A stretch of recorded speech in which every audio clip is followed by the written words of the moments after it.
Good morning, this is Monty Jason Schaefer.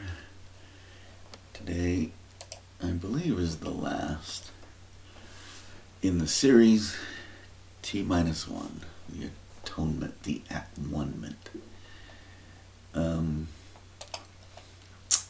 Tomorrow is a celebration of Easter, which is the resurrection after the Messiah death event.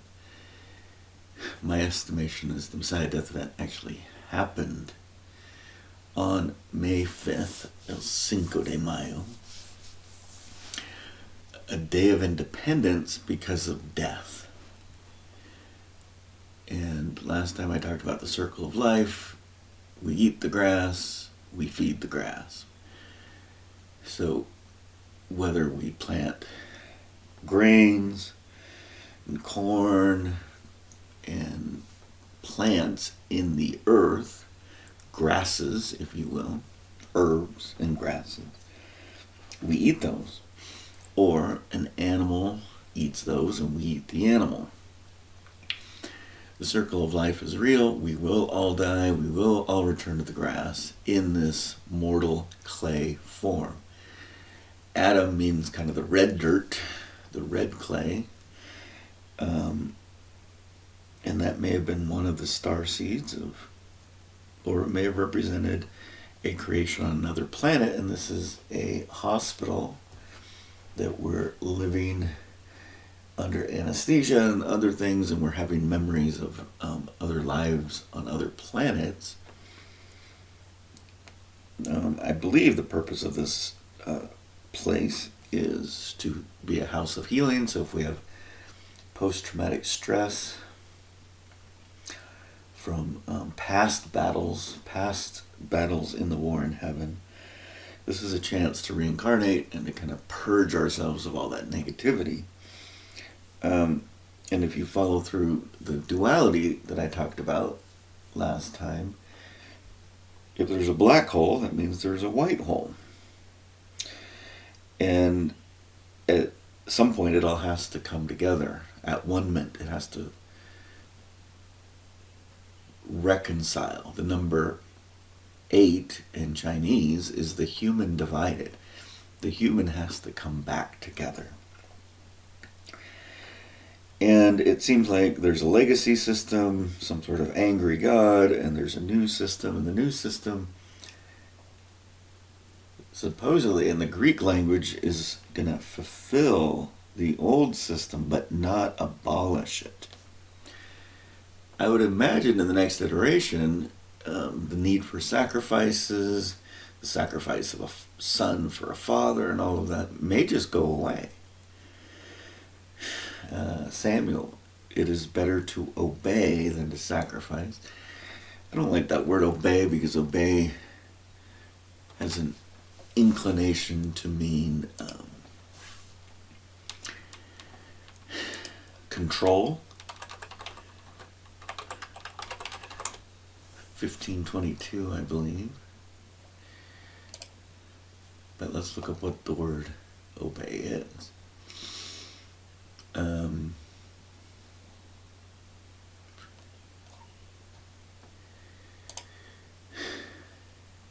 then delight. That's interesting. Is that Kefas? Yeah, Kefets. The delight of delight, the pleasure of pleasures. That word is not the same, but it's got similar components to it. It's like hachet in Egyptian. So obeying is shama. Remember, shama sounds very much like sunrise. See, I don't like the word obey. Obey is under the control system. To perceive, to understand, to learn, right? So it is better to learn than to sacrifice. It is better to receive and understand. So last time I talked about, these two potential socialities. One sociality where everyone just loves and eats bacon all day, and the other sociality where everyone's vegan. These are two dietary social constructions. But the point is in either one, there are some good components to it and some bad components to it, and you will learn. So the opposite of forcing learning versus experiential learning. So do you want to be forced to learn, or do you want to enjoy the learning? So in the control system, if you do something too much, it's an addiction. In the other system, just satiate yourself. If you want to eat bacon until you have a heart attack and die, eat bacon until you have a heart attack and die. At some point, your body's going to tell you that something's amiss. Just like if you're a vegan and you're pregnant, there's something amiss.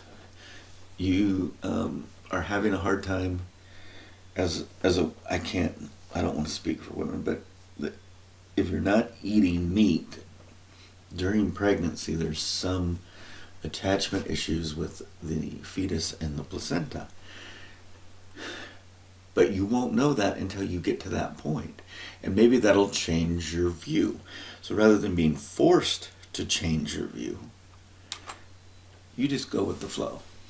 So I'm glad that that actually isn't obey. And the other word that we've talked about last time is the word yare. And yare obviously has the shortened form of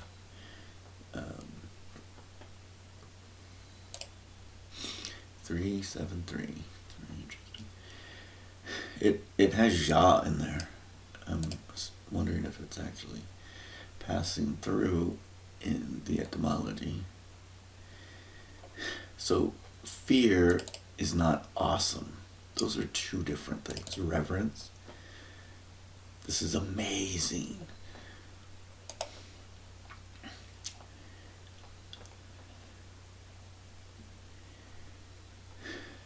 So to say God is amazing is very different than saying God is terrible. And that may be the old versus the new. So this is God is terrible. Fear. You need to fear God. God is amazing. Align. So if you're in fear, you're not aligning. So this is the difference between what's called the introjected self in self-determination theory versus the autonomous self. So God would provide autonomous support. You're living your true self. You're finding and harmonizing internally with who you are. So if you belong to the I love bacon crowd, you embrace it. You harmonize with it. Your starseed hybrid celestial DNA may have reasons that you really, really like bacon. And there's reasons others may really, really, really not like bacon. It's all good. So that's the God I worship.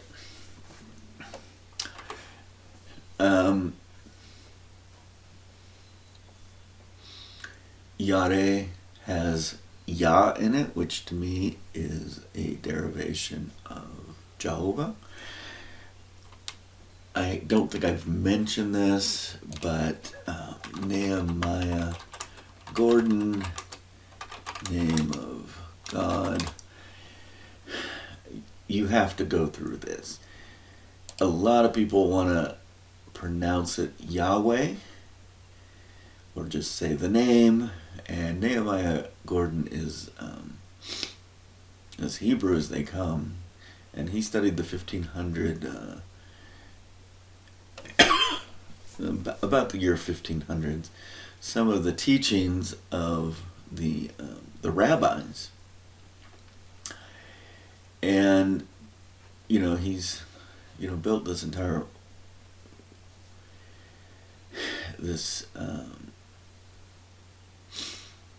entire framework over, one important data point.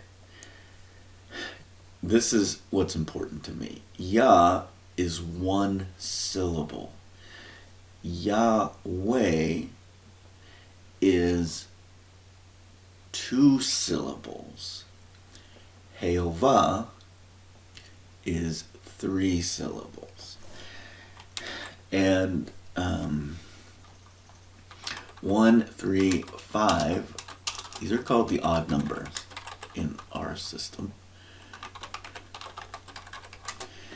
What's interesting about the odd numbers is that if I have y equals 3x plus 5, x is to the first power, so I could rewrite that as 3x to the 1 power.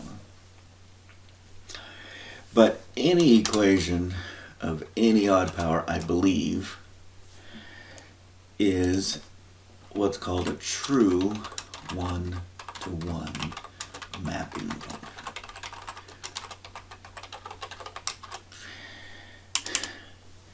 So one of the meanings of Jehovah is a play on the verb to be.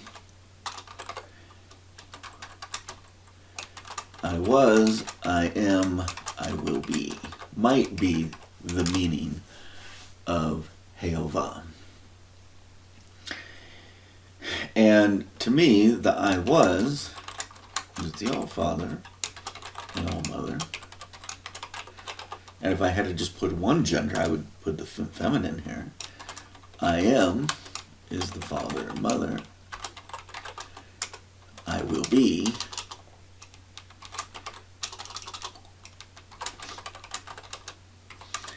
is the son or daughter. So this aligns nicely with Arius's idea that the Son has a beginning and the Father does not have a beginning. But the Son can be in the Father. The Son can experience everything the Father has because the Son has all the genetic material and memory of the Father. The Son is greater than the Father. And we did this before, but a child is a father plus a mother. Mathematically, unless the father and mother, that's funny that those are reversed in gender, unless the father and mother are negative, the child is greater, no matter how you cook your coffee. So, Jehovah is 3 syllables. It's not a palindrome currently. I would imagine it was likely a tetragram, likely 3 to 5 syllables, probably 5 syllables. And it was not a tetragram, it was likely a pentagram. Likely 3 to 5 syllables.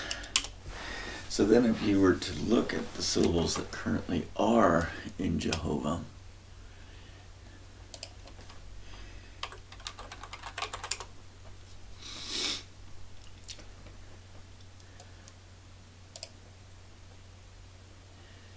and so obviously there's an El, there's an El Shaddai, there's an Adonai, and it seems like Jehovah doesn't come onto the scene until the Moses event.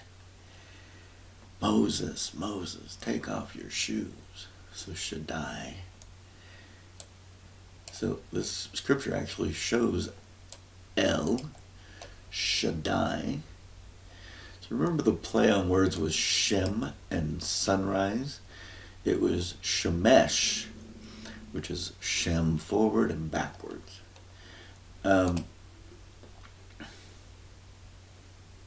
Not sunrise, just sun. So now we have this from this, Jehovah from Hava. And what's interesting about this word, hava, this just means to come to pass, to be, and it came to pass, to exist. And so this is the verb to be or to exist. And I said hava. It's interesting that it somehow means to fall. Like a star falls. And I talked about the possibility of Yeshua being Lucifer, the son of light that intentionally fell into the great abyss. Ava, to lust or long or desire, to crave. And so when we hear the word lust, we always want, so greedy, lust, covet, those have negative connotations. To long for, hope deferred maketh the heart sick, but when the desire cometh, it is a tree of life. That is a lust. But you see how language can be utilized. That's interesting. Lust after cows and sheep. In an agrarian society, that's a sign of wealth. So the name, in my estimation, is the best we have. It would be a palindrome, so visually you would see symbols. Didn't matter if you read it left to right, right to left, and possibly up and down. But I can't imagine that. Because in the ancient language, they would possibly write the characters in any direction. Left to right, right to left, top to bottom, bottom to top. And then the Hebrew, modern Hebrew, is just one of those forms. If you look at your hands, you've got a middle finger. You've got two hands that kind of could reverse. Remember, human, you just take the two hands and make like a little teepee. You separate it, that's the number 8. So there should be some teaching method that you could use with your hands. Remember what Yeshua said. The kingdom of heaven is like so easy a child could do it. And so we live in this place of complexity. We have to swim through complexity to find simplicity on the other side. And, fundamentally, as we're kind of wrapping this up, this is my goal. Is there some universal theory of everything? And by that I mean science, religion, an explanation that is inclusive to all parties, that everyone could wrap their mind around it and from their worldview say, oh, I get that now. But if you're so fixated on traditional institutional systems, you're locked in to the cabal control system.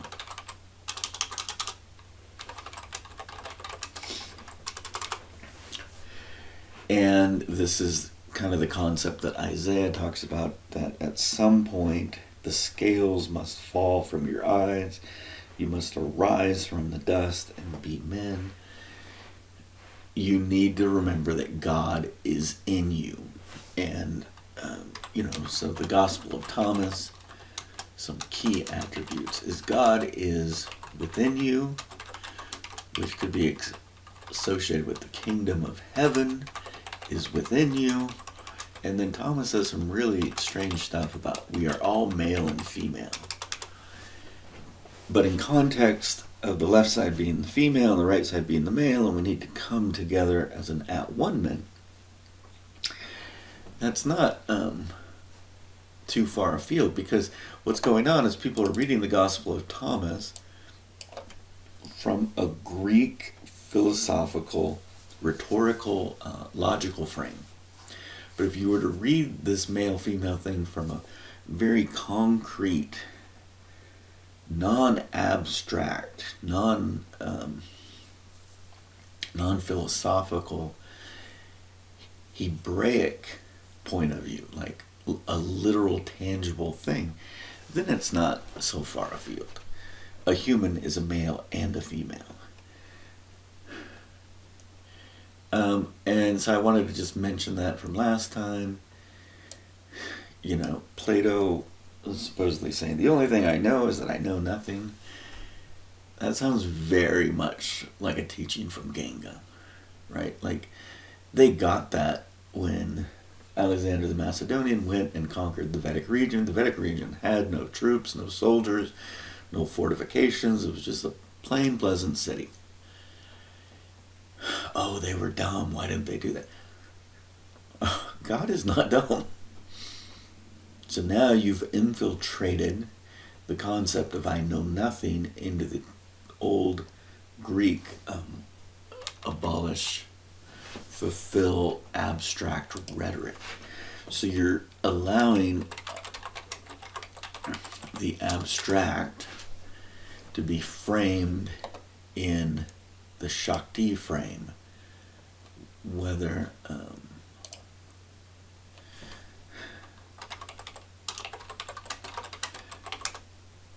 the person understands it or not. I have not come to abolish the law, I've come to fulfill the law.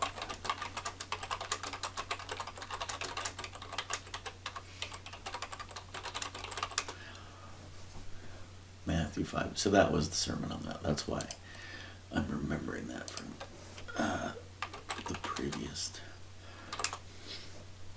Because I recall when we were reviewing it, I was like, yeah, that's not Hebraic.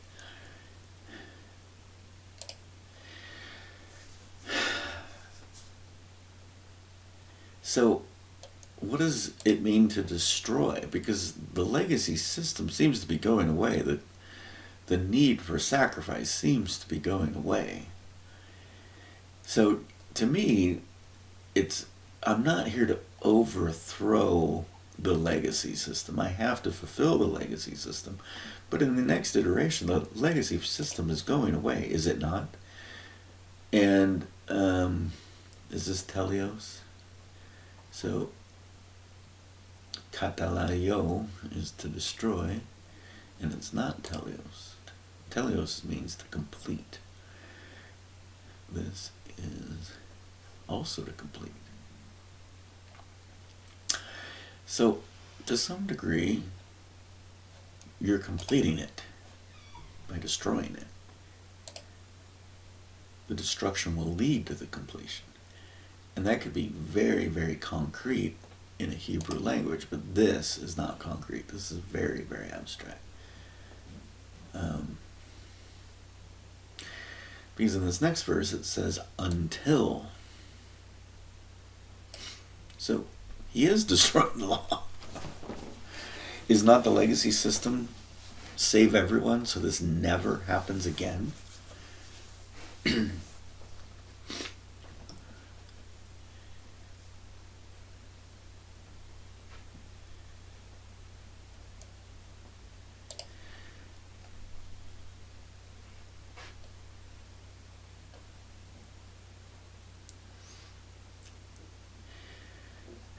So this might be a nice teaching right here. So it's got a lot of Greek influence in it, but it sounds Gangan.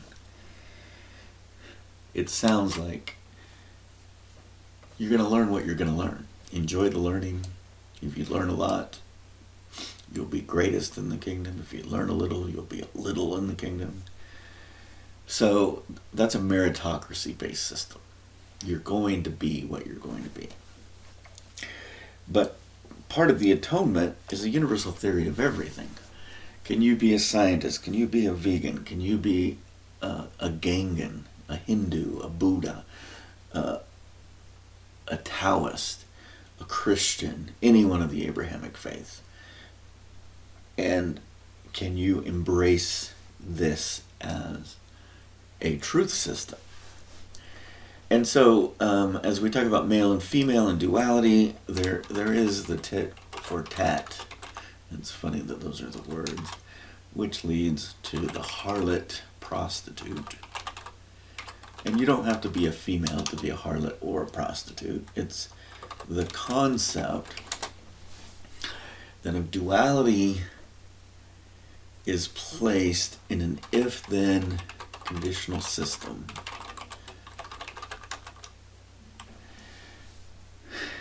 the duality downward spiral of tit for tat, the duality downward spiral of tit for tat degrades duality into prostitution. In the Chinese, there are 3 common names for the prostitute. There's the child prostitute. And so this is someone that's being forced into prostitution. There's some pimp. And that's just not ever good, because that's based on a control mechanisms. There's what's called the sapient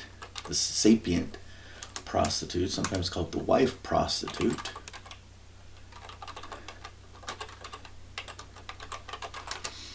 And the wife prostitute gives her body to her husband in exchange for a house, and she gives him children. And it's an exchange. It's not necessarily a monetary exchange, but under the hood it is a monetary exchange. So she chooses to be with this man and provide children, feed, house, do whatever the cultural system demands. And so then the highest form is called the blue-green-eyed mansion. It's interesting that those eye colors are chosen. It's interesting that the word mansion is used because Yeshua uses this. And so these are words out of the Chinese. I would have to look up the radicals, but these are Chinese frames.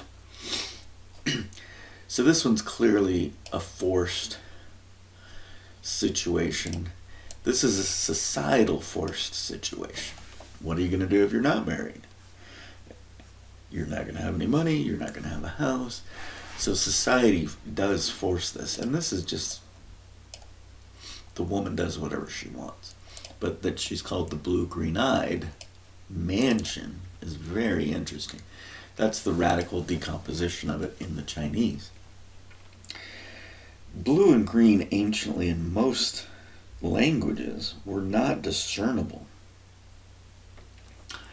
So if we lived under a firmament and the water, or the firmament structure was diffusing the light, the sky may not have been blue, it may have been green. So maybe we didn't see the color blue very often. So maybe that's why anciently there was only one color. I talked about the concept of us possibly being on the event horizon of a black hole, and somehow the range of color of light is changing.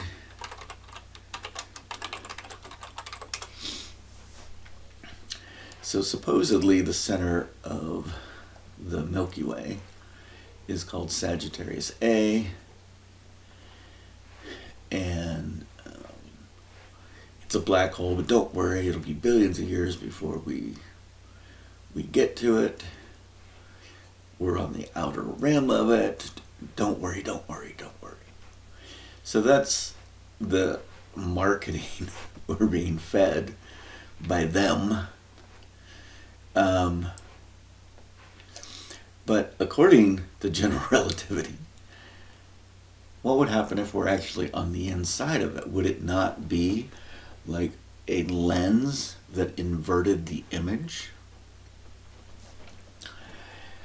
And it's funny because scientists are known to speak scientifically, but when you get scientists merging with politicians and the cabal, they start talking like social scientists.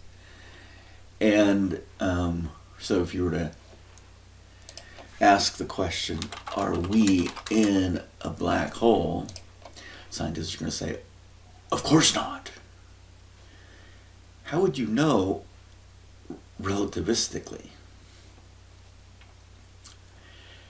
Do you have a way of knowing what it would be like inside the black hole? Because everything's based on singularity. So if we're approaching the event horizon on our way to singularity, how would you know?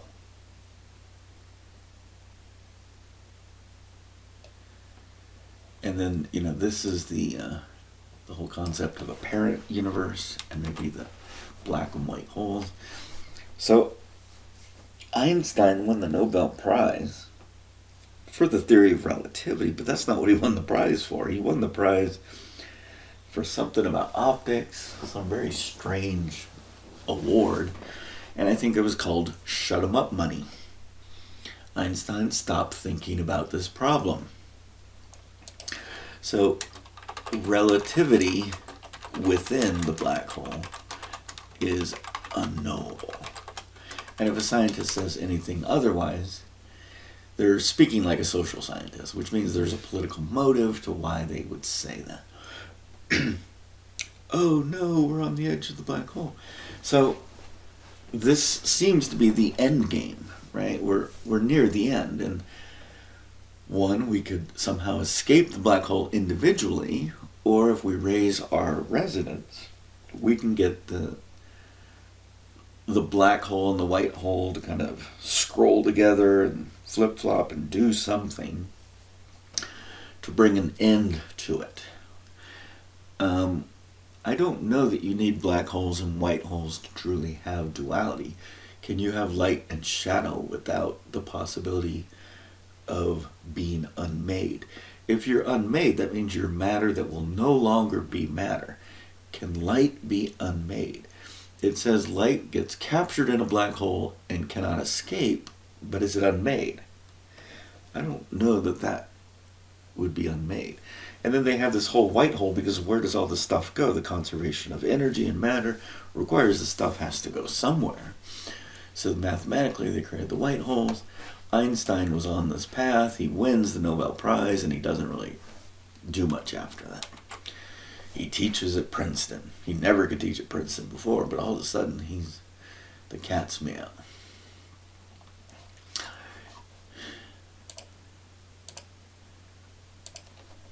So if you walk through the potentiality, Earth sometimes is called the 3D Earth, and we're supposed to prepare for the 5D Earth, and there might be a 9D Earth, and a planet similar to ours in the Arcturian system or the Andromedan systems, like a 9D Earth. There's all this language among the esoterics. Said in a very simple way, are we falling in a pit? Is that not a description of the Earth heading to an event horizon in a black hole? Meaning, is that not how an ancient would describe something like this? And now go read Isaiah again. Oh, how far you have fallen, Lucifer, son of the morning. You are on the lowest of the low of the pit. So if there's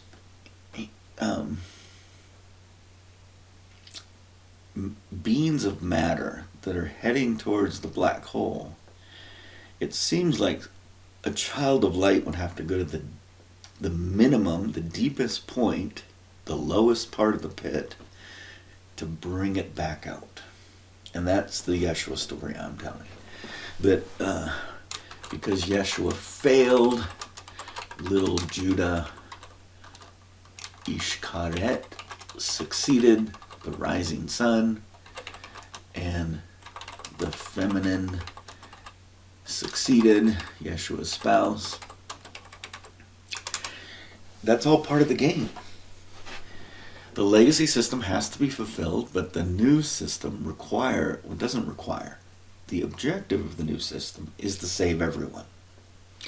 By Yeshua failing, he's going to go to the deepest part of the pit.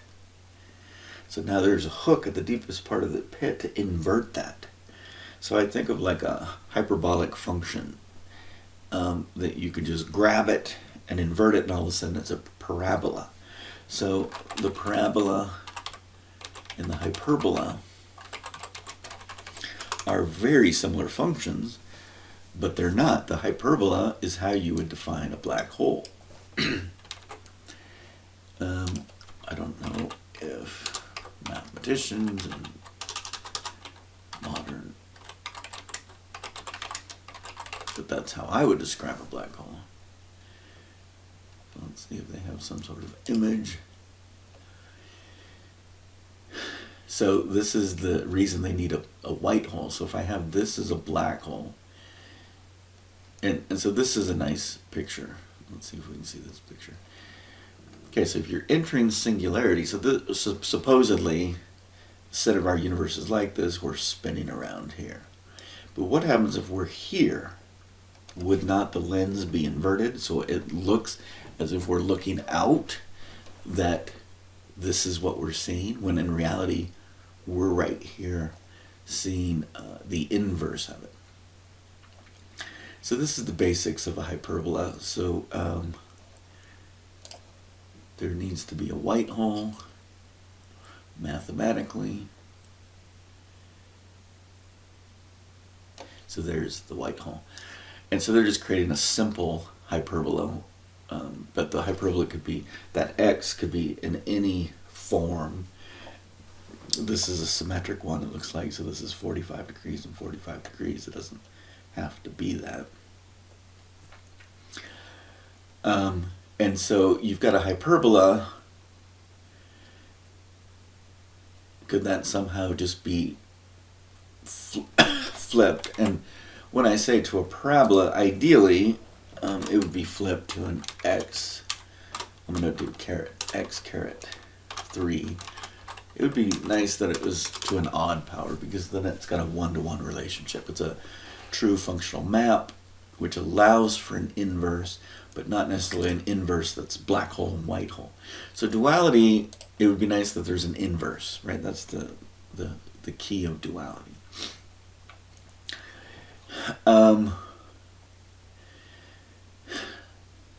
So if we're heading to a black hole, why does the Cabal not tell us that? Because it seems like if there's an angry God and a not angry God and they're still at war, the Cabal would somehow be promised by the angry God something about being saved.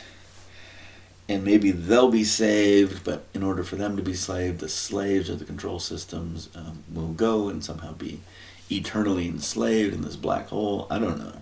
Like, I don't understand where all of that would go.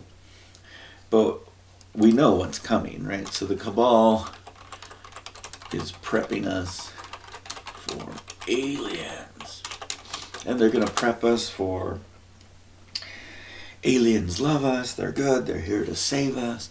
Go through this portal and you'll jump back to a control system. Oh, you just have to work and do whatever for the rest of your life. So there's going to be some sort of fine print in the savior contract, as I would call it. And it's going to be still the old legacy. Control, control, control.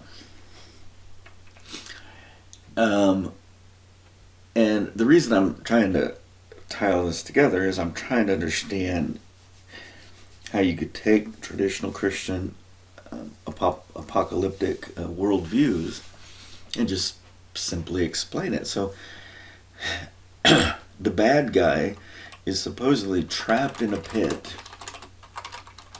and then at the very end released for a season. Now, if you're the Cabal, you would just invert that, right? The good guy is trapped in a pit, and at the very end, it'll be released for a season. I think that's where we are with Endgame. So, for those that follow traditional evangelical or Christian apocalyptic things, there was supposed to be some sort of rapture. The rapture thing might happen, but you may want to be careful which alien spacecraft you get on. The goal would be to raise vibrations and to get the sun and earth to move out of the black hole. Or maybe somehow destroy the black hole. I don't know about that. And so if you look at the Gangan tradition, the Hindu traditions, they kind of talk about some sort of hell where you go and you live these karmic lives in this punishment situation until you get released. Is that not the same thing? Until you raise your vibration, remove the negativity out of the system, you're kind of trapped if in some past life you did something that was considered egregious, right? And so again, that's a temporary minor punishment that for all intents and purposes is about learning. It's not about punishment for the sake of punishment. It's not about death and destruction and fear and control. It's like a necessary condition based on meritocracy. If you don't emanate with light, you have to be in the pit. But now at the deepest end of the pit, you may have Yeshua, which is a child of light, and he's in the deepest pit, and no one wants to give him a home, and he's in a bed covered with these clothes that are blood-filled. How far have you fallen? What is that, 28 or 14? I don't recall. 14. So, I will ascend above the heights of the clouds. I will be like the Most High, El Shaddai. So El Shaddai might be the angry God, Elyon in this case. I will be like Dhamma. Dham means blood. Dhamma means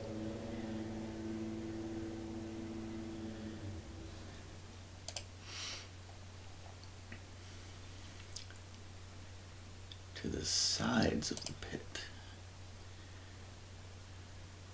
So this is not hell, this is Sheol, the pit. And Bor doesn't mean pit. Bor means the clay that comes out of a human's anus. And bor would be the really stinky stuff. The Sheol means pit. But look at what Sheol has. It has the Al, with the symbol in between. Sh is the breast. To me, this is very feminine. This is the Aleph, the God. Lamad means to teach. So that aligns with the Gangan worldview. That, if you had some past egregious activity, you have to go answer for your karma, cleanse your, I don't know what it's called. The esoterics have a word for it. Your Kashik record or something. This word sides is what I wanted to look at, but then I didn't realize it had bor there. Yeraka. The borders, the extremes, the recesses. Now look. The borders, the extremes, the recesses.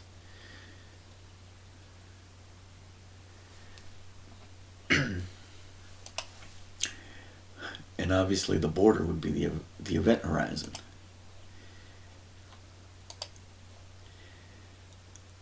But this is strange. Bor.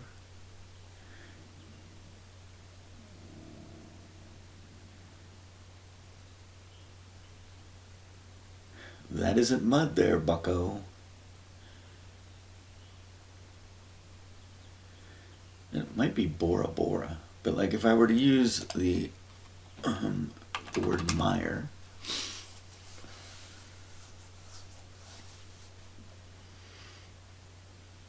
so when I think of mire, I think of pigs rolling around in their mire. Oh, I should have just gone here. And they're saying it's boss. And then they're saying mire is komer. And then they have teat, which is clay, but one of these clays happens to be the clays that come out of a human. And I think it's called the folded clay, and bor might be the Egyptian word. So bor would be the really stinky stuff.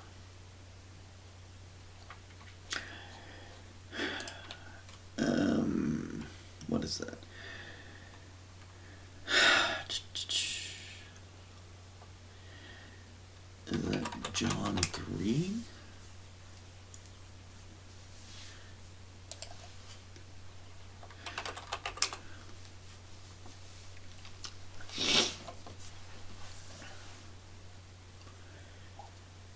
So, Yeshua's with his disciples. There's no potential negative people around. And the question is, who sinned, this man or his parents?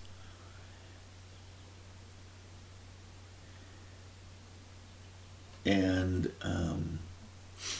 so the man was born blind. And to be born blind, oh, it's amazing how many. Let's put born blind. To be born blind is John 9.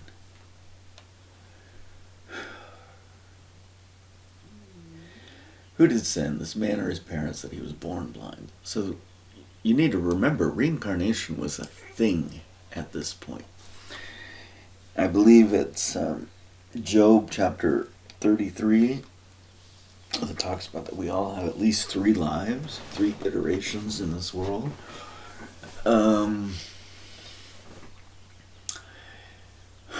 And, obviously that idea gets wiped away in our modern Judeo-Christian lens.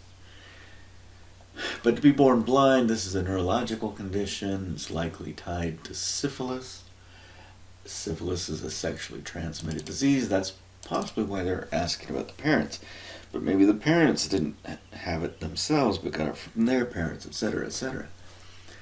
And Yeshua says none of that's a sin. And I think that's what he's saying. He's saying, if you go read Isaiah, he's saying the only sin is to oppress the poor and try to control other people. And I think he's kind of making fun of the law of Moses in its generality. The works of God shall be manifest. I am the light of the world, as long as I am in the world. So then this gets really strange. He makes the clay of the spittle. And in one of the other versions of the story, it says he goes out of town to make. So the word patui, think about that sound, patui. What part of your body makes the sound patui when clay leaves your body? So this is called clay of the spittle in Greek. And so if you want to, and so here's another one of those patusma. So this is clay that goes patusma. And they're tying it to spittle, or to spit. Fine. If you want to say it's spit, you can. So that it's not found in the Greek Septuagint means it's not an ancient phrase to mean that. So let's go back up to clay and see how clay was used in the Old Testament.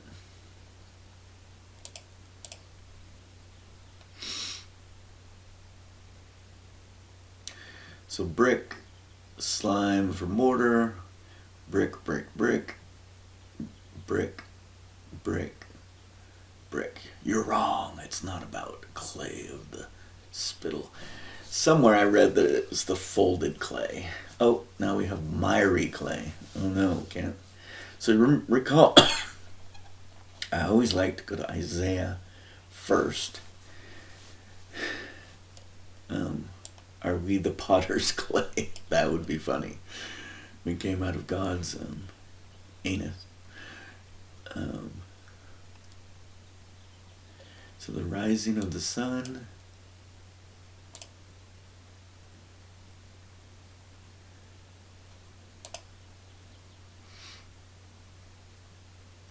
Ur. Shafan, the north.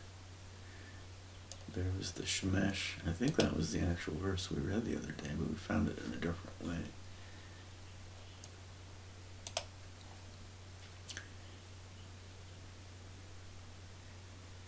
We are the clay. That's very interesting if that's what that kind of clay is. So again, now we have 2, the mire in the street. If I'm walking down the street and I see a pile of feces, I'm not going to step on it on purpose. I'm going to step around it. But that's me. I don't know what their society was like. Deliver me out of the mire.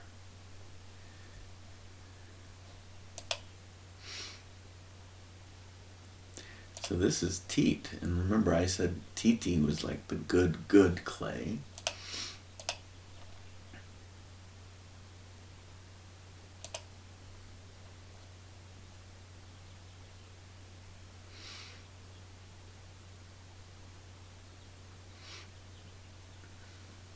The pit is not shale here, it's be'er,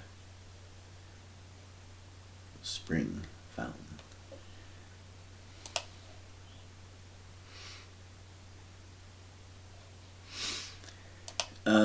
So I'm not going to go down that any further. Let's just, horrible pit. So to get trapped in a slippery slope in a pit, it's very hard to get out, right?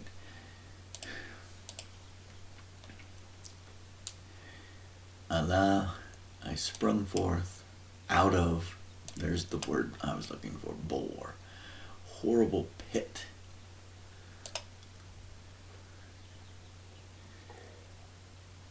It's supposed to be dungeon, but I don't know if it's the ancient.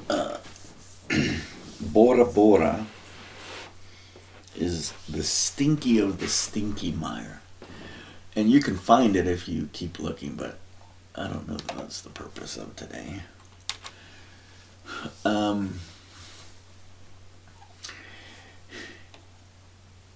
So let's review where we've gone. So I'm trying to bring this to a closure. I'm trying to offer an intellectual framework that can be followed logically, integrated with some things that did not come from anywhere else but a God source. So, as I'm trying to wrap this up, I do want to tie this to this story. So there is a belief that Yeshua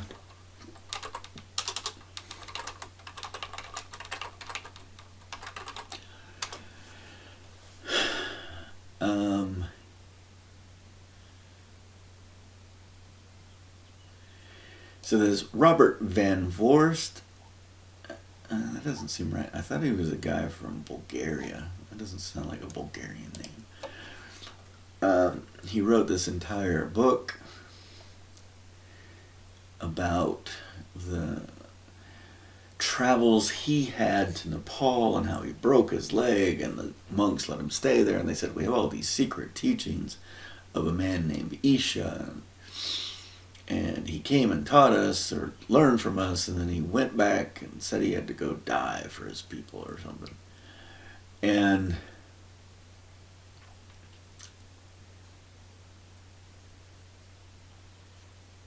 so I guess I need to know which page I'm on.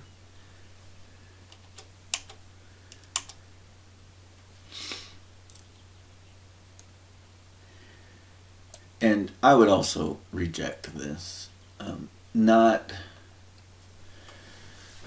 that it's not a possibility. So in the frame I'm developing, the wise man came to him, spent their lives living with them, and then became the apostles, the ones sent away to go to their homelands and share what he taught. He didn't teach Hebrew Judaism or Judeo-Christianity. He taught things like God is within you. So you could just look at a Messiah death event change point and say what was being taught in the Gangan areas before and after. And it's possible that after the Kama Sutra was introduced. So before, Buddha was 600 BC. So this man that would have represented Ganga would have come as a wise man, offered gifts, lived with Yeshua probably his whole life, met with him in Egypt and lived with him, and then was sent home after. So all of the teachings of Buddha and everything would have been taught to this young child, but this young child would have also offered certain things because of intellectual capabilities. So recall, when he appears in the temple at the age of 12, they're amazed. And so they'll probably hire him to be a teacher for some time, and then he probably teaches too much Isaiah, and the rich parents don't like it, so he gets outed. But at that point, he probably was already married, and then he probably put a cart together and became a traveling teacher. So I've read a lot of this, Glastonbury, Judas. So this is the guy I was thinking of, this Nikolai Notovich. So if you're going to offer some additional knowledge related to Yeshua and his life, you have to offer something innovative that does not come from other sources.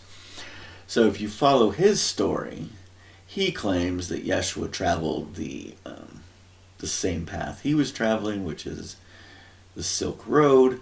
He never once mentions traveling by boat.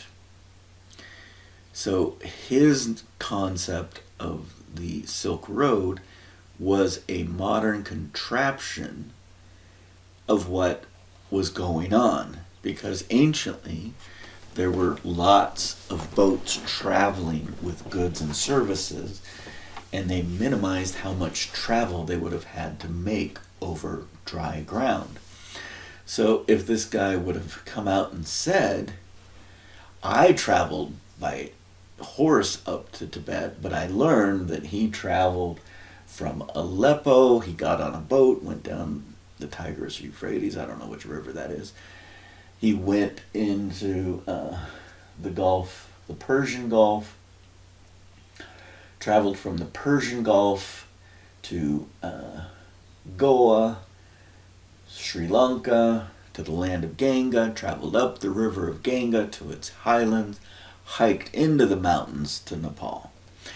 If he would have said that, then all of a sudden he's included new information that it wasn't historically available to him at that time. And so he's channeling through the Akashic Record. Sure, I have no problem with people saying they're channeling that one. That's not where my flash innovations came from. And I don't try to channel. I'm not trying to get some celestial being to turn me into a puppet. I think at some point I may be able to do that, but it won't just be one being. It will be lots of voices. But it's not something I am interested in, but I will do it if need be. There are channelers that kind of get locked into one voice. And I have no problem with that. They teach good things, but you need to understand they're just sharing one voice. So the reason I wanted to bring this up is not to throw this guy under the bus, but the problem is there was nothing new added. There wasn't any innovation to verify the veracity of the frame. So one of the reasons I'm doing the 10 days before Easter, and this should have been the 10 days before Pascha, because it seems to me the Messiah death event happened on Passover. So I've put a frame of he was born, where did April 25th come from? Oh, that's when I started this. I was like, no, he wasn't born April 25th. I'm saying he was born April 5th, 8 BC. There was a supernova. It's tied to two different elements of the light festival of the Chinese. He died on El Cinco de Mayo, and I did the math wrong here. This was 38 years, 30 plus or minus. There was a solar eclipse NASA says the solar eclipse was the 10th of May, but there's a lot of things NASA's not accounting for. They're saying everything's in place. If we're falling towards a black hole, 265 or 365.25 days could have been correct at the time of Julius Caesar, and it just might be shifting. There was a solar eclipse in that window. There was an earthquake in that window. And now I've concluded and added that there had to have been a airburst event in Jerusalem. So you can destroy a temple as a human, but you can't destroy the altar so it becomes like chalk dust. It's pulverized to nothing. An earthquake can shake up the temple, everything can fall. But if you're going to pulverize something, there had to have been an airburst event. I don't know that they've even looked for an airburst event and how they would find that. When they found the airburst event that they think was Sodom and Gomorrah, Tel Haman was a city that had 4-story buildings that collapsed upon themselves. They were able to find these circular superheated molecules in those buildings, and they used core samples from the Dead Sea. So they used both of those to kind of arrive at that conclusion. Okay, so what am I offering? I'm saying Yeshua dies with the spouse. A human is both male and female. Yeshua lays down his life with his friends. Pontius was a bad guy. Because Pontius was a bad guy, and later Constantine's rewriting the history, he's wanting to portray Pontius as the good guy. He washed his hands. And, of course, Yeshua is going to teach, render unto Caesar, pay your taxes, render unto Caesar that which is Caesar's. I'm suggesting the word apostles mean those that are sent away. There are probably 10 of them, not 12. I'm saying in Revelations, when it says a woman is surrounded by 12 stars on her crown, it might not have been 12. When Yeshua dies, 1,000 centurions leave. When Yeshua's spouse dies, 10,000 leave. And Pontius dies. The temple is torn down. Yeshua himself said, "You will kill me. Within 5 days, you will tear down this temple." And then he probably said, and then I'll come back. But if you understand the nature of the legacy system, Yeshua fails. But little Judah, his son, doesn't fail. So now the two that didn't fail are the spouse didn't fail, and little Judah, the son, didn't fail. So the mother and the son did not fail. So now in the Catholic tradition, we have the Virgin Mary and the baby son are, the two important characters, and they put a lot of impetus on the Virgin Mary. And she could have been the Virgin Mary. And she could have been the mother of Yeshua's son, little Judah. And so certainly other people have said that Judas Iscariot died for Jesus. I didn't know that, but it's been said. So that's not new or innovative that I'm adding. No one came up with this Ishkar et thing that I introduced. No one suggested that when she died, she was the Nehustan, or possibly little Judah. The 24 guardians of the temple, because the temple is a school, there would be a headmaster and mistress for each of the tribes. That is the dinner or festival mentioned in Revelation, possibly. So the blasphemy was that a human was being sacrificed, and somehow some of the cabal was being forced to eat human flesh or drink human blood. So we're supposedly told that Pompeii erupts 70 AD and the temple is destroyed 70 AD. I'm saying that's 40 years sooner something happened. So it seems like Yeshua lived for 38 years. He dies, and then for 38 years, where he died became desolate, so that the servant named Jacob, falsely called James the Just, could restore the house of Jacob. The house of Jacob just got purged. There's no new knowledge. The branches are all withered and died. Only the poor have survived. So only the poor have survived. These poor would live in the catacombs in the worst conditions possible. But if an airburst event came and killed everyone, if you're in one of these catacombs, you possibly could have survived. Because it says the doors are shut up, and then they came out. And then it says people from the local region all came to the city. They were led and taught by the servant Jacob and possibly Jude. But if you read the epistle we call the Epistle of James, that sounds exactly like Isaiah. You read Jude, that doesn't. And so you're going to have this spectacular 38 years of so much information, and people can only share what they saw plus their imaginations.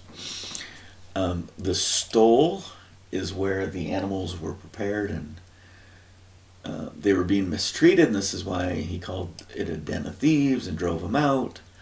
This game, this lottery system with 30 pieces of silver, this is an innovation that no one else has. But it's a working hypothesis. And some of it I will anchor to, but some of it is evolving. So then I walked through the importance of what human means. And so the war in heaven must be a gender issue. I hypothesized that little Judah must have been about 17. So he was he possibly could have already had a child, right? So he passed puberty, he passed his bar mitzvah. The great sin is to grind the face of the poor. Feminine is energy, masculine is matter. So this is opposite of the yin and yang of Chinese. I'm saying they're wrong. And I'm trying to give an explanation, but how hard is it to invert light and matter in a misogynist society? So you'll notice that when we reviewed the yin and yang, it had some weird masculine and feminine things under both categories, which just tells you that possibly could have been manipulated over time. So I'm saying the 5 fingers on the left represent the 5 borders or territories or star seeds or something that were invited that had feminine leadership at the star seed level, and 5 fingers on the right. And I named those areas. Australia and Antarctica might have been similar. Antarctica I don't talk a lot about, but it clearly got covered with ice. So the word misne means the school of the prophets and prophetesses. Huldah was the important one. Josiah's like, Huldah, what do I do? And he does exactly what she tells him to do. The king does exactly what the priestess or prophetess tells him to do.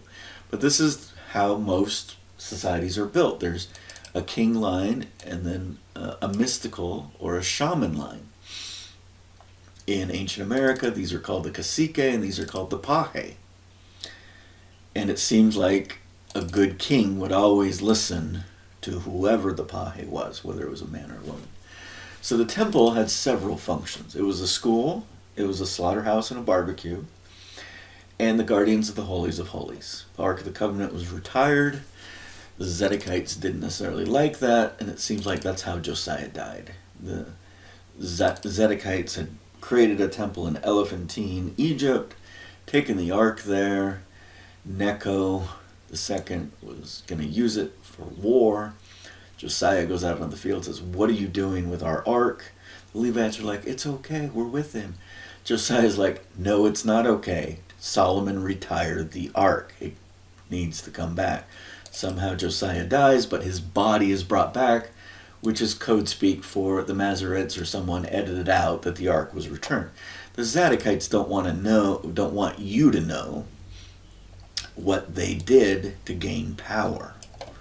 They're like, oh, if we do this, we can get power with Egypt. But it also tells you how much Egyptian was integrated. Jeremiah didn't get thrown into captivity. He went and fled and lived in Egypt. Zedekiah, when his eyes were put out, went and spent the rest of his days in Egypt. The Messiah death event, we forget about technologies, the water screw, the pulley system, possibly lenses, but at least the ability to use metal to in a parabolic frame to take and consolidate light. I talk about Joseph of Egypt being Imhotep, the geopolymer, the Titicaca, the white plaster that's also electromagnetic shield, Faraday cage. Sahara means desert, desolate. So it seems like there were some big bombs and you could look at the world and see where those would have occurred. So if the bombs are going to kill everything, you'll drop the ice, the firmament collapse, a flood occurs. But these ships that saved a remnant that didn't get off planet had large timbers to prevent from radioactive penetration. There were probably more than one ship. Those that got off planet probably were taken by Enoch, or Enoch plus 9 others to represent these groups. So as you build your understanding of the Messiah death event, you have to know who your God is. For this is life eternal, to know God. It seems to be a battle between an angry God versus a not angry God. There's a legacy system and there's a new system. So we walk through some of that. Hyssop is likely as anesthesia. If Yeshua was bitten by a scorpion, there would be neurotoxins in his body and he would feel fear. Some of the prophets likely had the opportunity to die in certain ways or have certain experiences similar to how Yeshua would. So where's the part where Yeshua was in prison? Isaiah was cut in half. Where was Yeshua cut in half? And when I say Yeshua, or his disciples, or his spouse, or little Judah, or the other family, Job had worms eating at his body. When did that happen? So the death event was likely a 20-day torture event. I'm assuming they got caught on the height of the Purim festival. The Purim festival is one of the 9 festivals of 40 days every year. The center date is the festival. So you got kind of 20 days leading up and then 20 days after. So after they were caught doing the Purim festival, for 20 days they were probably in prison until it could be decided what would happen. And then starts the Passover festival. And that is when 500 are crucified, tortured, and killed every day for 20 days leading up to the main event. And the main event would have been the Passover, likely a simple dagger into the kidney would mark persons that you're going to die tomorrow. So the day of the Passover, everyone in the sacred family likely got that mark. So Yeshua took little Judah and bathed them in the Great Sea. The fire wasn't on, so at night they could prepare. And, he blessed them and bathed them. And this was the baptisms for the dead. And likely because he also was marked for death, he needed to be bathed. So he asked his cousin, the Baptist, to come and bathe him. She, Juanita, likely, said, I am not worthy to bathe you. And he's like, please do it. So maybe this is when he was anointed with oil. Who knows? So then there's some other things that are nonsensical in the current record. Peter was the only one ever crucified upside down in the history of the world. Therefore, Peter's greater than Yeshua. Peter flew in Rome, but Yeshua never flew in Rome. Paul met a king, but Yeshua never met a king.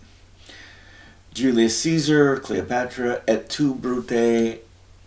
Could the timeline have moved far enough for that to happen? These are very important scriptures to talk about what the death event was. Maybe Yeshua is a compound word to mean the sacred family. Yesu in Greek is the name of a healer goddess. Yeye, according to the Arabs, it was the name of the Baptist, John. I think little Judah was the son. So maybe he was like an earth science teacher and she was the healing arts teacher. They were teachers in the temple at some point because they were teaching too much Isaiah. They probably would have got fired. Okay, so look at his life. He goes into Egypt. The wise men likely follow him. The Library of Alexandria is there at the time. There's a pharos, which was likely a lens, not just the other thing. Ish means male. Isha means female. Sha is the sound of the breasts. Little Judah, Jehudah. Contracts are not of the earth. So then I give you, the left hand would have been these nations in order. So this would have been the thumb. This would have been, so this is palm facing me. The thumb, Geneva, Switzerland.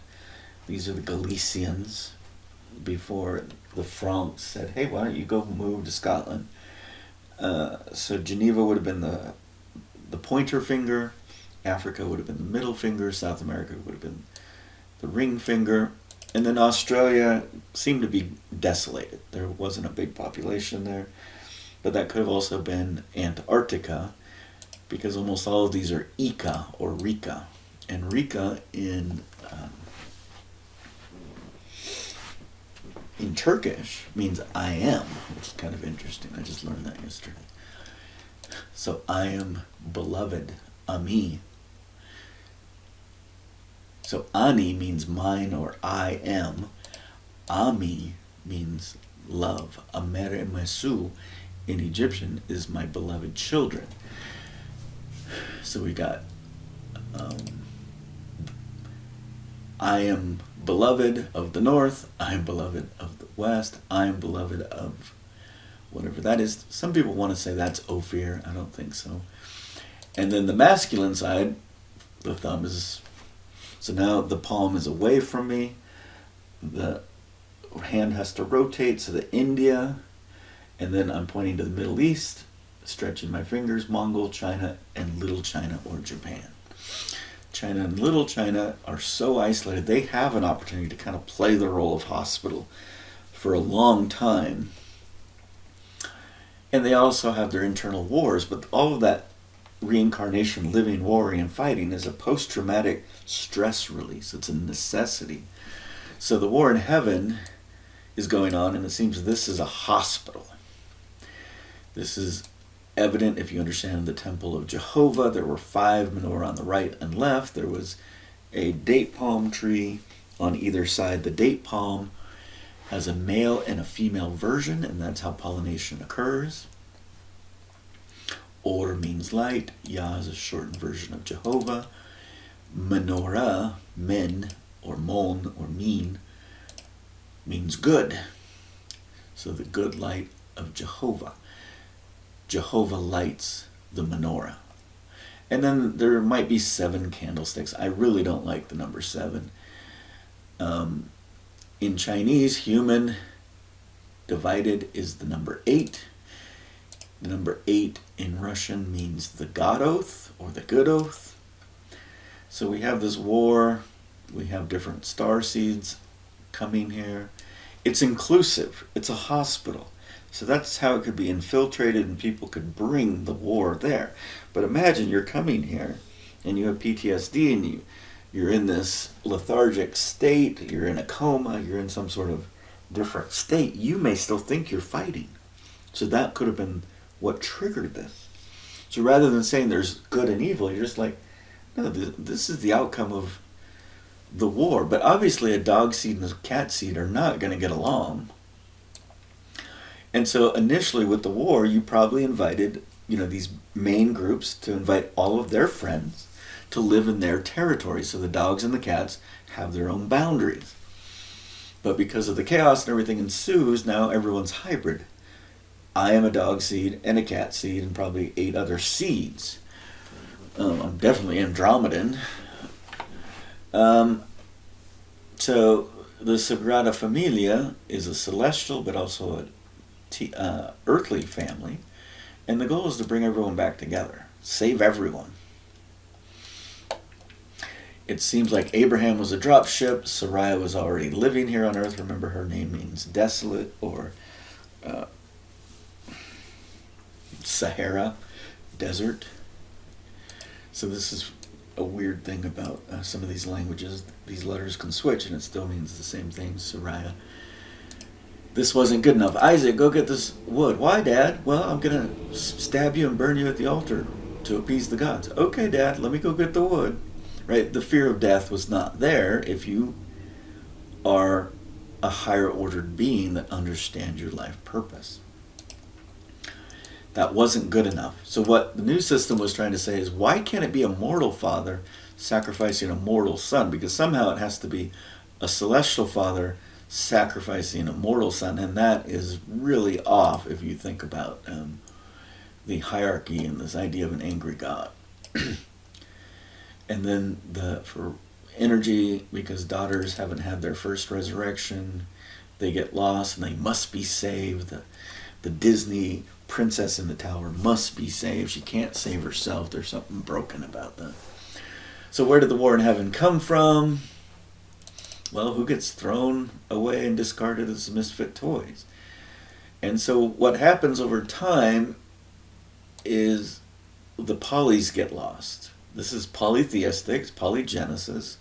There's multiple polycarnations. And then you need to ask yourself, what level of player are you?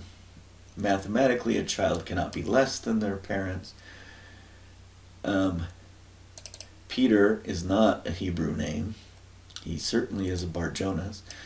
What happened to Jonah? He was sent from one place to get on a boat and go to another place. Peter was sent away.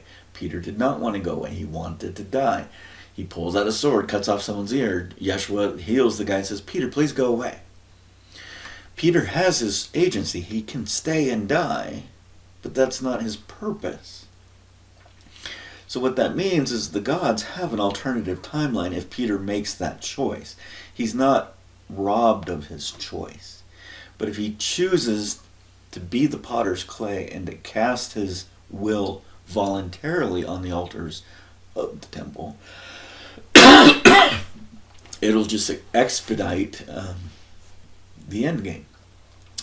So if we look at the book of Revelation, a woman is giving birth, some red dragon tries to kill it, Michael defeats the dragon. I'm saying there's 10 stars. Revelation, the first few chapters, love the number 7. There's at least 11 places Paul mentions in the New Testament. So that's one of the most easy fixes, is to find and replace a number if you're a scribe. So why would you do it? Paul of Tarsus doesn't come on the scene until 50 AD, 20 years after. He meets with James the Just, which isn't really James. His name is Jacob. That's important because Jacob had to restore the house of Jacob because the house of Jacob got purged. So if you're of the house of Jacob, if you're a Heber, you're a modern day person that calls yourself Jewish, you don't have to worry. All the people that were responsible for the Messiah death event were gone. And the Masoretes were trying, to a large degree, to recover their knowledge. The knowledge was gone.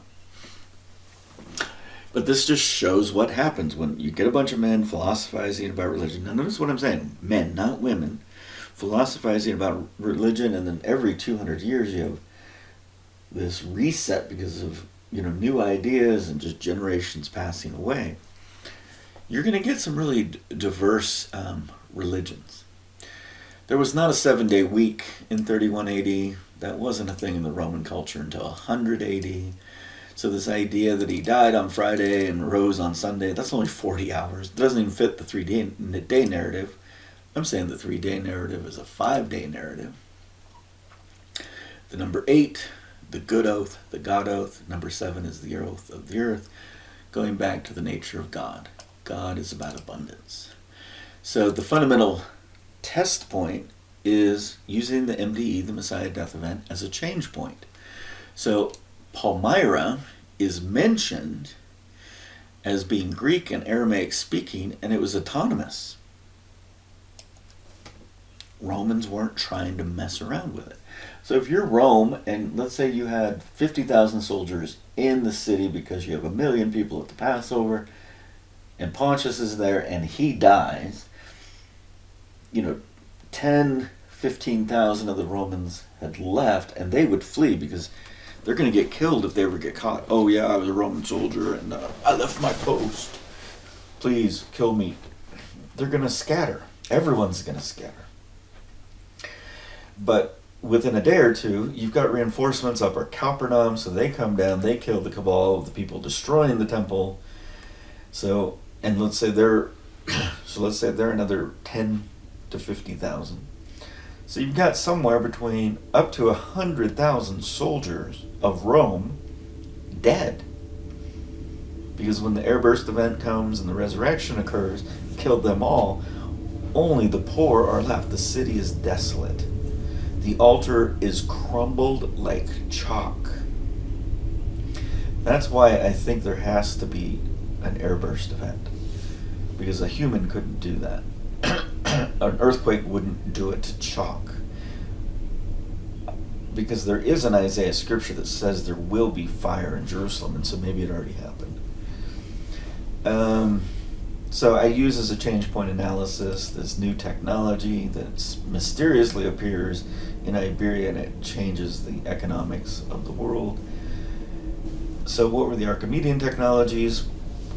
Where's the refrigerator on this Temple Mount? Where's the ice chest? None of this is mentioned, but it's obvious. How did they eat? What was going on? What are the Asherah trees?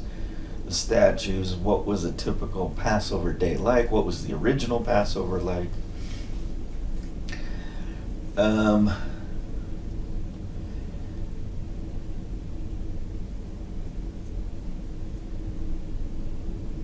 So then, part of me doing this was to clarify my own thinking.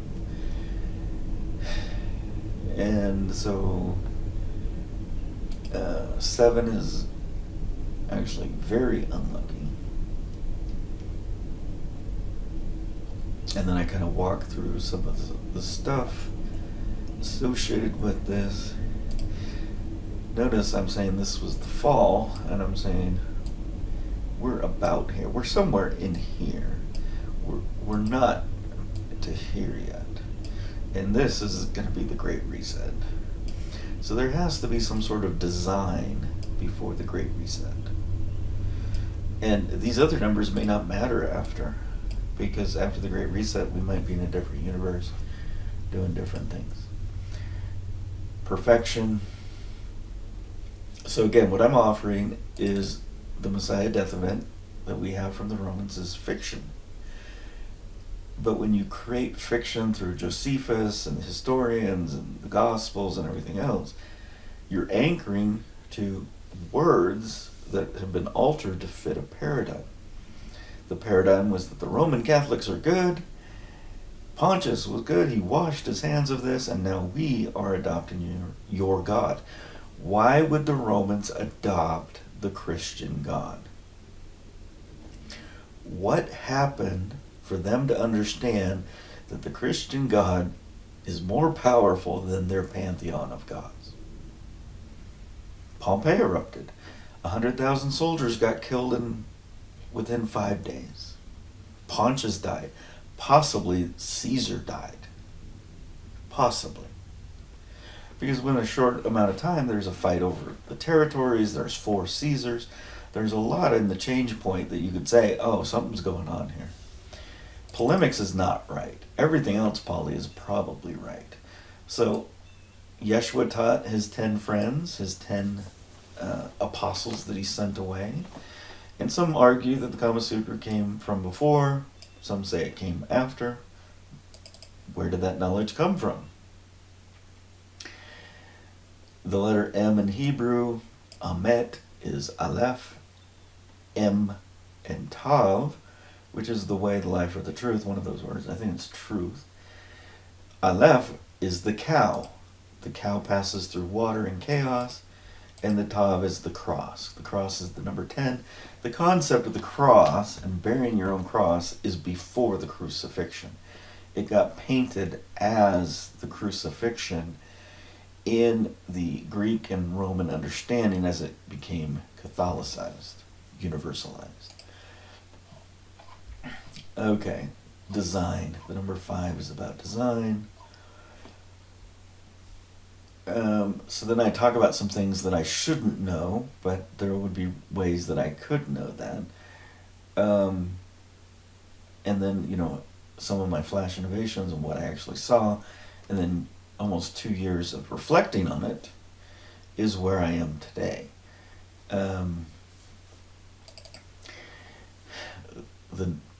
The biggest animal to sacrifice at one of these festivals would be the bull. So if you have a really big family or you're really wealthy, you're going to sacrifice a bull. Some of that meat's supposed to go to the priest, some of it's supposed to go to the poor. A traditional annual would have 9 regular festivals, and likely those extra days would be a separate 10th festival. So we say, oh, Julius Caesar was dumb. Or maybe something's changing, that this is actually changing. And that would be the black hole horizon. So they saturate our eyes with what we see, biased to red. Is the spectrum changing? Roy G. Biv was what Newton supposedly came up with. Likely it was the giant in the basement, the hunchback Robert Hooke. But red, orange, yellow, green, blue, indigo, violet. Why would indigo and violet, if they're so small on our modern spectrum, be separate colors? Possibly because the modern spectrum's not the ancient spectrum. Possibly. Things are changing. And from a relativistic view, how would you know we're not in a black hole falling towards the event horizon? The Purim is similar to Carnival.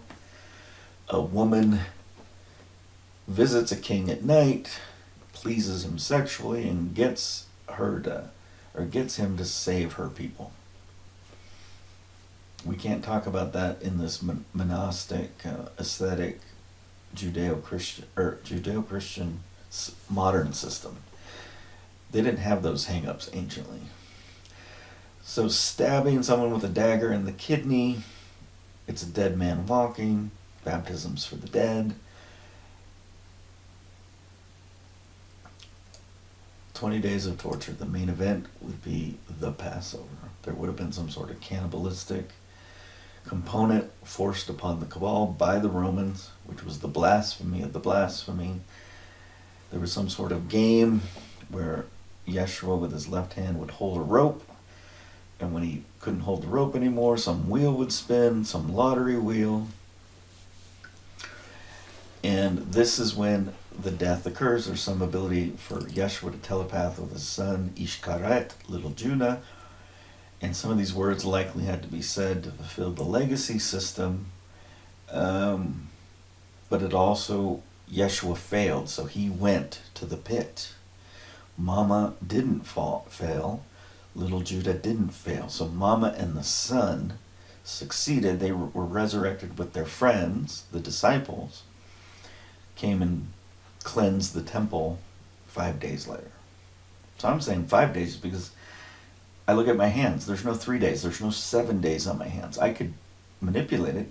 And the Chinese guy said when the solar eclipse occurred, it says he went into his palace for 5 days. So I've arrived at 5 from some third party. So this could have been one of the children, it could have been Mama, but at some point you could have literally done the Harry Carry on someone, taken their intestines out, thrown them on the fire, or had the dogs eating them. And if you did a local anesthesia, they wouldn't feel a lot of that. And even without their intestines, they could live half a day. But then, the midsection is partially torn. They're hanging from these rope pulley systems and these nets. Likely flaxen cord. And if the legs fall off, you've now got this spine just swinging around like a snake. So you got this person on a pole swinging around like the stake, the Nehustan. Those that looked survived. Because what would happen is they would look, they would say a prayer, they would go home and lock themselves in the house and pray and pray and pray. So when the firestorm came, they were saved somehow.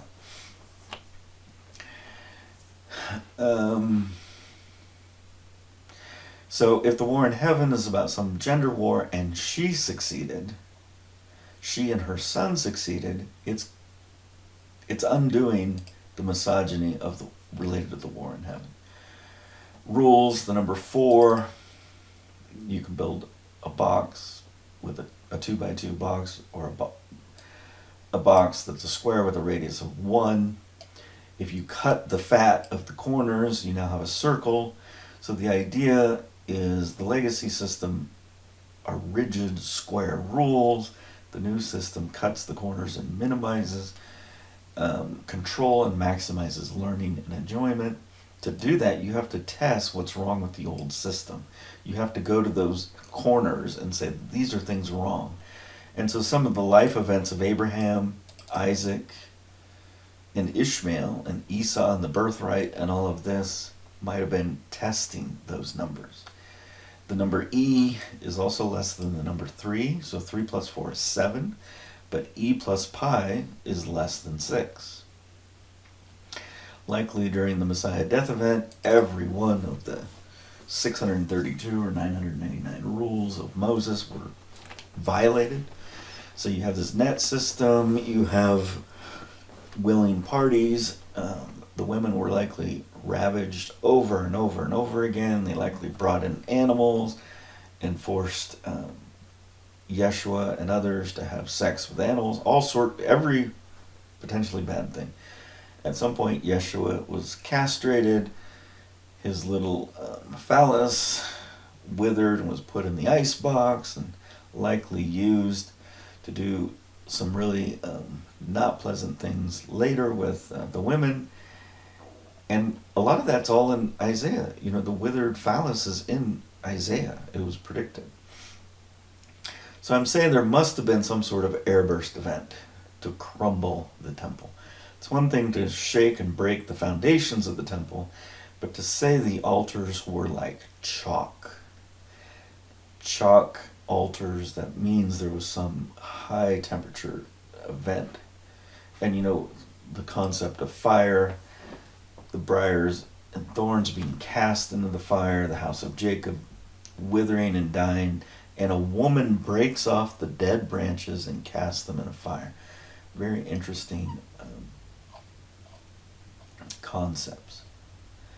So little Judah was likely only pierced in the side, which is the tradition. And so maybe part of the system was there were certain places where he was fastened. These rings, I would imagine, would have a pin and a ring. Because if you have this rope pulley system, you have to move these animals through the barbecue process. So in the back, you would have some sort of wheel turning with oxen, the oaks of Bashan, turning the wheel to move the entire system with the normal barbecue operations. So the brass rings would be tied to the animals somehow. So if I stuck the pin of the ring through the hock, the ankle of the animal, I could invert the animal, but it could hold all the weight because it's lodged between two bones. I could draw and quarter the animal. I could dress the animal, all these strange words. So that little Judah was pierced in the kidney is obvious. The nails and rings could have been part of his puppeteer, him being part of this system. Jacob, the house of Jacob, was burned. All the knowledge was lost. James the Just, his name is actually Jacob. He fills that void, that vacuum after the destruction. Seems to me like the Baptists would have taken all the records and hid them into the caves of Qumran with some help. And James the Just, supposedly Jacob the Just, would teach those poor and meek that are alive. So now you have the knowledge stores are lost. The branches wither and die, are thrown into the fire. The cabal is over, so the Masoretes are a scattered group trying to maintain their Hebrew traditions so it doesn't fade to black and disappear. But by the time the Masoretes are on the scene, the Roman Catholics have been able to brand Christianity into their frame to use it as a power institutionalized system. So this is what philosophies of men do. They create institutions to gain control and to exploit the poor, the slippery slope. The idea of the Gnostics that doesn't align with the nature of God as I understand it is the privately and secret. God is not private and doesn't keep secrets, open source. For surely the Lord God will do nothing but reveal his secrets. Amos 3:7 is my God. My God is not a Gnostic God. However, some of the teachings are very Gangan, very what we would call Gnostic, but that you use the knowledge privately and secretly to gain power is the nature of what a cabal does. Anytime you use power or knowledge or money to deceive or manipulate or control the poor, you're grinding the face of the poor. So, little Judah could have been a water monkey or a water rooster based on these age groups.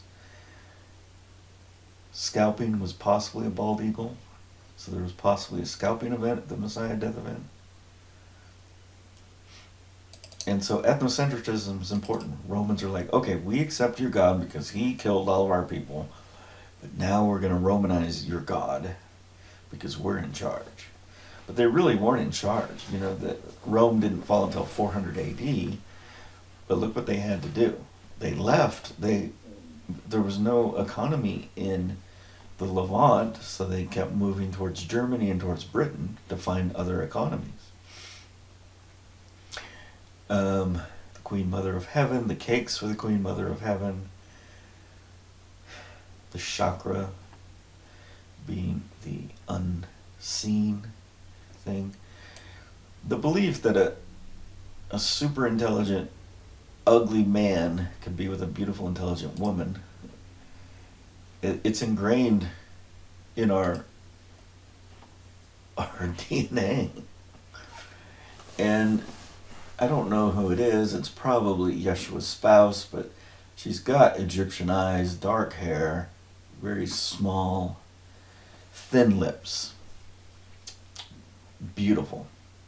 How would I know that? Okay, so duality. I am the way versus I am a way. I lived in a manner of happiness. I'm the happiest ever. This is unknowable. This is puffery. The circle of life. We all were put on this earth to live and die and live and die, so that we can learn and transcend. You know, the Buddhist idea of enlightenment, finding good karma, that we reach nirvana. Nirvana is the word I was looking for.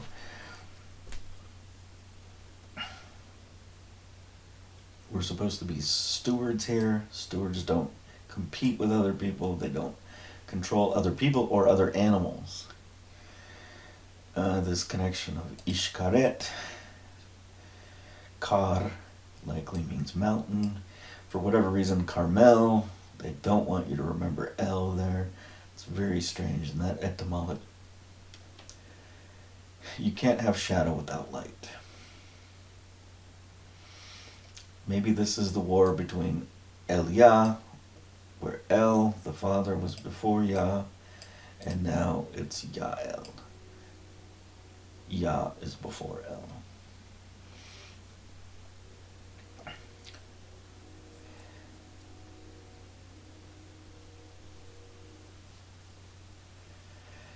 So the concept of I created good and evil decomposes in the finite state machine. I created children. I gave them choice. They chose their own paths. So therefore, I did create their outcomes. Some of them chose one and some of them chose another path. And then at-one-ment. There seems to be some gender inequality which caused the war in heaven. You've got a mother giving birth with some Michael protecting. You got a masculine red dragon trying to kill the baby or whatever. The red dragon was the North Star until the processions, and now it's the Pole Star. Arcturus, the Big and Little Dipper, the bears of the North, the 8 bears of the North, the 7 sisters of the South. You've got all sorts of things. You've got the 5 stars of the North Node. You've got the Holy Cross of the South. How that all plays out at this moment is unknowable, but by shaking the box and moving things around and then putting them into jello form where they'll still wiggle and you're willing to actually move things around is the whole concept of repenting.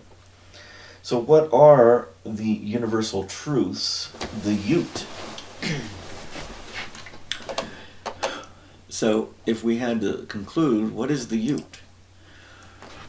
And so these are traditional Judeo-Christian ideas. But this is God is on the throne. It's all good. Don't worry. God has got this. And then metanaus, I have no idea how I'm pronouncing that, is repent. It means change your mind. So when Yeshua says, repent, the kingdom of heaven is at hand, he might have been saying, change your mind. This, whatever I'm teaching and living, is the kingdom of heaven. This is it. Likely a very simple agrarian society. Who knows? And then everyone talks about the one baptism. I don't think it needs to be one baptism. The Gangans have one of the most spiritual rivers on earth, the Ganges, the Ganga River, and some of them like to spiritually bathe 20 times per day. So what is baptism?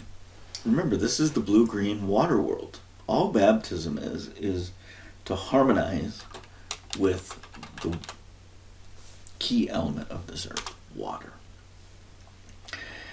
And then the Holy Ghost is sometimes called the baptism of fire. Holy Spirit, I baptize you in the name of the Father, and the Son, and the Holy Spirit. Baptism of fire.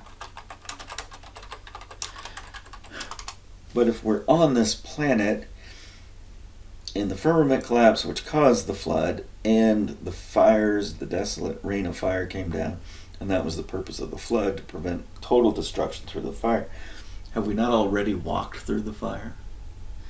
So if you go back to number 1, faith, God is on the throne, you should believe you've already walked through the fire. So we have the day of Pentecost, which is some 50-day Pentecost event. As I've explained, if Yeshua is trapped in the Sheol, little Judah and Mama are the ones resurrected, and so maybe that was basically a year of resurrection where he comes and he teaches Jacob and others, and those could have been the 12 disciples. Because remember, if he's restoring the house of Judah, there are 12 tribes of Judah. Those 12 disciples he would have taught. And who would have taught? Little Judah. Remember, Ishkaret is the rising sun.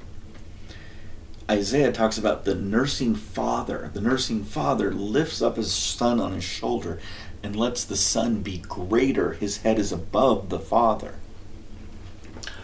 So maybe after the resurrection, Mama comes with little Judah, and Judah's old enough to teach, but this gives him that opportunity to teach. So maybe this is where the Sermon on the Mount is taught. But you read the Sermon on the Mount, and all of a sudden you hear negative, and you hear Greek philosophy. You just know that it was manipulated. But I think that's it. So connect yourself to Mother Earth through water, ground yourself, walk in the grass, touch the dirt, walk barefoot. You can say things, chants if you need to. I am more than this body. I am even more than this mind.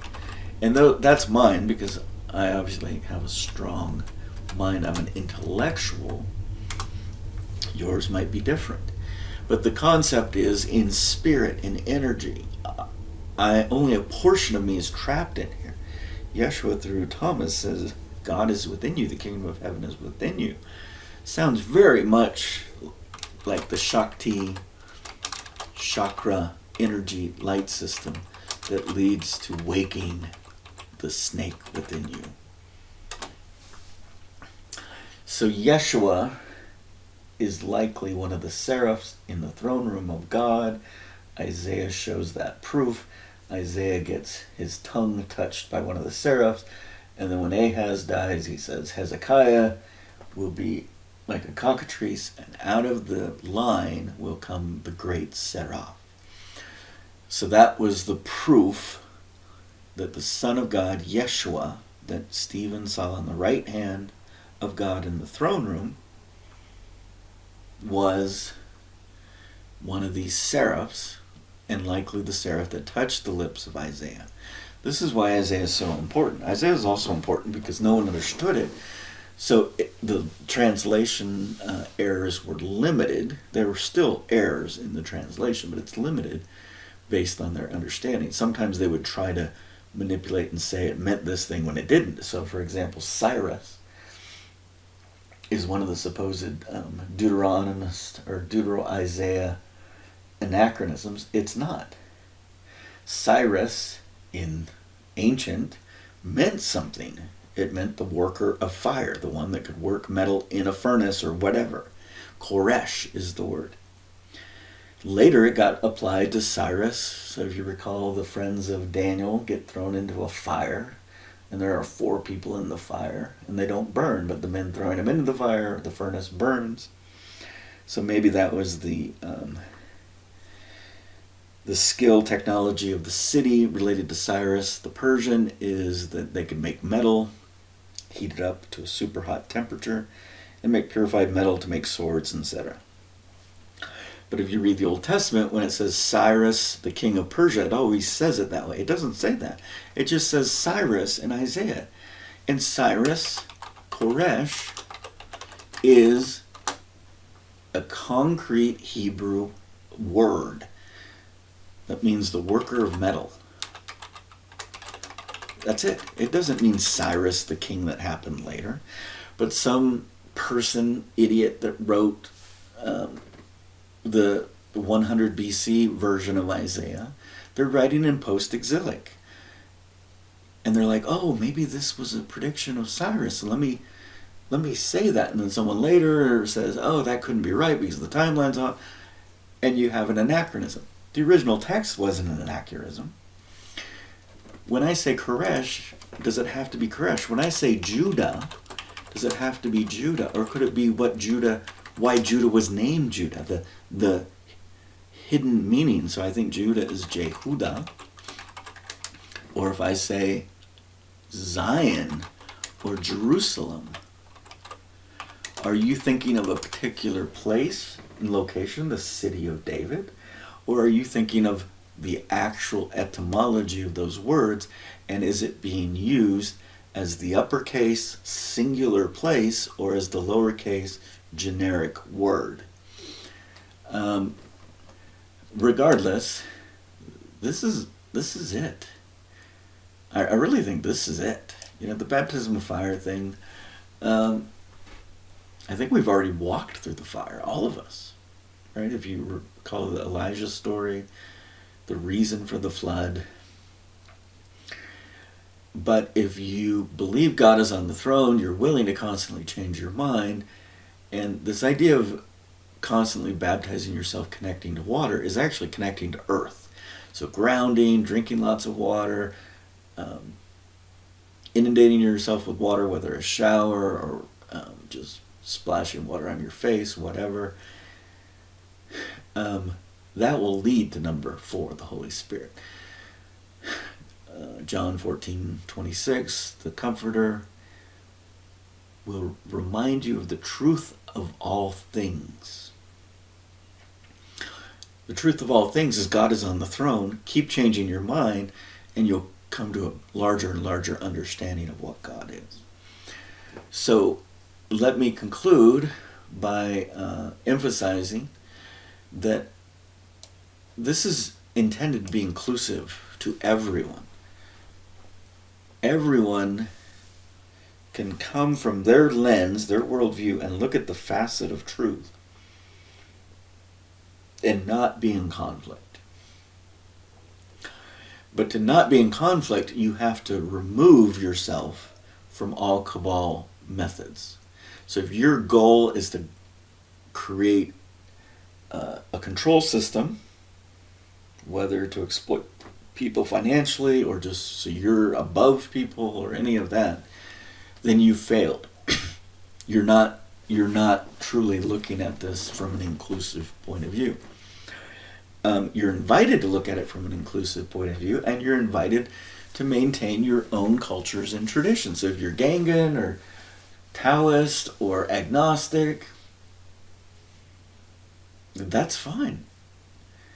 Right? So the universal theory is, as long as you're learning and you're tolerant to the ideas of others, so be it. That's the idea of at-one-ment. At-one-ment is we're trying to change the old system of some hierarchical, top-down, angry system. You must follow me. To obeying, meaning just to understand. So if you want to belong to the I Love Bacon community, you just need to understand the implications of that. If you want to belong to the vegan community, you just need to understand the implications of that. But ultimately, the purpose of this life, I think we're kind of in the end game, is we've got to release all this negative karmic energy. We've got to raise the frequencies of ourselves individually. We've got to walk away, literally just walk away from the cabal traps. And then there'll be gnashing of teeth and it'll just melt away. And so to conclude, the entire purpose of this 10 days before Passover was to offer that the Messiah death event is not what we think it is. And if we decouple and unpack what it actually was, it reveals a universal, I don't like to use the word religion, because religion normally applies to institution, but liga means to tie or bound together. Re means to do it again. At-one-ment means to bind us together. So it is true religion, or pure religion, undefiled before God. Again, back to the teachings of Jacob, aka the Epistle of James. Pure religion undefiled before God. So the Messiah death event certainly was gruesome. Worse than anything Mel Gibson could imagine, even if he mixed his Braveheart story with his Passion of the Christ story. But it was celebratory, because if you understand that we will all return to the grass, but our spiritual self is larger than this body, we have to purge ourselves of all the negativity so that we can transcend and elevate. And so tomorrow I will be thinking about Passover and the Messiah death event. I will likely barbecue some red meat, some cow meat, burn a fire, maybe do a Beltron fire, the Burning Man, some sort of effigy fire, who knows. But today is a day to learn what we can. The anchor has been dropped. I've created a philosophical frame. I don't know that I like the word philosophy there, but a frame of reference of understanding what the true Messiah death event was, and that could be an anchor to lift us and elevate us forward in a unifying way. May God bless and keep you. Shalom.